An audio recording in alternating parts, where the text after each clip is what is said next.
So this afternoon, it's all about a live record again. Said I wasn't going to talk about that many live records, and I'm probably not, but this is a bit special. This was a present for my 21st birthday, which was a really nice surprise because I absolutely was not expecting this.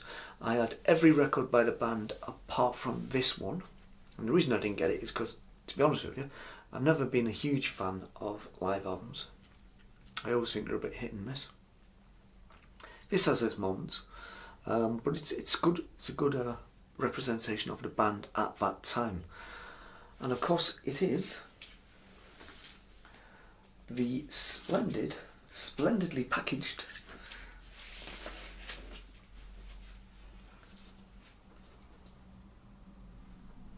Iron Maiden Live After Death from 1985. Just open it out for you. I'm sure you've all seen it, but it is worth seeing.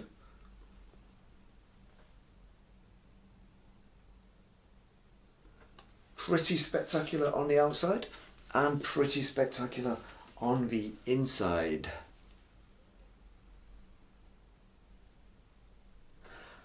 Stunning photography, a lot of it by Ross Halfin, the renowned rock photographer of the time, and still today. He's still doing some brilliant work. And of course the actual front of the sleeve is by Derek Riggs. Now this is a tremendous record. It is a true representation of where they were at that particular time. Kicks off with the infamous, now very famous, speech from Churchill. Let's have a look. We shall go on to the end. We shall fight in France. We shall fight on the seas and oceans. We shall fight with growing confidence and growing strength in the air. We shall defend our island, whatever the cost may be. We shall fight on the beaches. We shall fight on the landing grounds. And we shall fight in the fields and in the streets. We shall fight in the hills. We shall never surrender. And then that famous intro to Aces High, of course. That brilliant riff. Who could forget it? And the drum thing. Absolutely superb from Nicko McBrain. This is the Mark IV lineup, the classic Mark IV lineup, in my opinion. Steve Harris, Bruce Dickinson, the aforementioned Nicko McBrain on drums, Adrian Smith and Dave Murray, the two guitar players. Then what else do we have on here? Obviously the usual suspects: Trooper, Revelations, Flight of Icarus, all from Peace of Mind. They were touring, on this particular recording, they were touring Powerslave at the time. I clearly remember when this came out, 1985, hearing it in college of all places. We were sat outside lunchtime and some lad had it on his ghetto blaster, and one of our friends went over and said, "Oh, could you turn it up? Just turn it up a bit." And so we were listening to this outside on an autumn afternoon, balmy autumn afternoon, listening to this full pelt coming out of this geezer's ghetto blaster.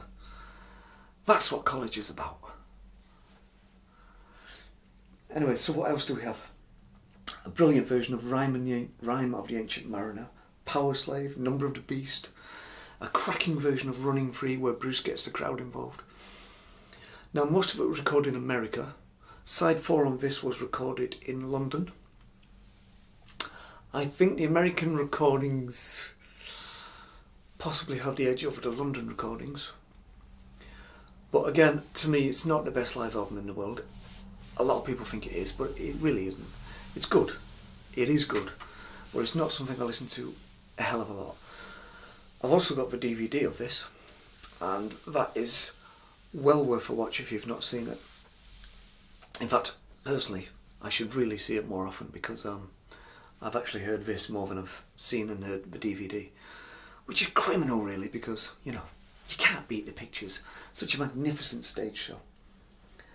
And there's so much to get into on this, not just the music, but you've got all the photographs inside.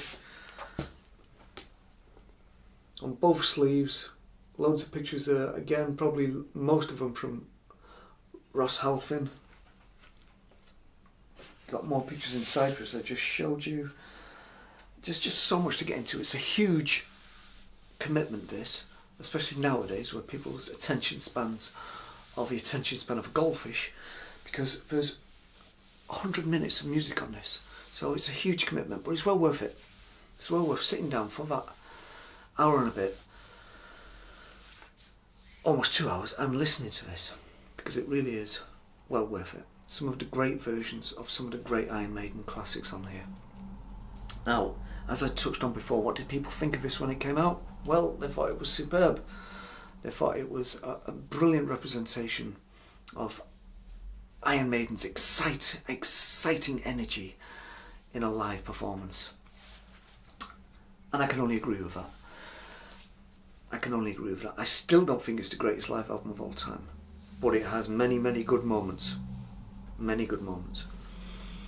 Now, as far as charts, well, it did brilliantly in Europe. Number 8 in Sweden. Number 13 in Norway. 10 in Germany. 8 in Finland and Holland. And over here, number 2. So, number 2 in Britain. So we really took to this. I can't imagine a heavy metal live album now getting to number 2. I mean, they were heady days that we're talking about. Heady days for rock music and Iron Maiden. In the US, got to number 19. So, none too shabby. So have you heard Iron Maiden's Live After Death? It is good, isn't it? It's a cracking listen. It's not the best, but it's certainly not the worst. It's miles better than the other live thing I've got by them, called Made in Japan, which quite frankly is quite shoddy. Not the playing, just the production. So this is much better than that. But Iron Maiden have so many live albums, and you know something? There's Live in Rio, I don't want to hear that. There's all these other live things that have come out recently. I don't want to hear any of them. I'm quite happy just to hear the records as they release them. And this occasionally. Because it is worth a listen. So, that's Iron Maiden, Live After Death, from 1985.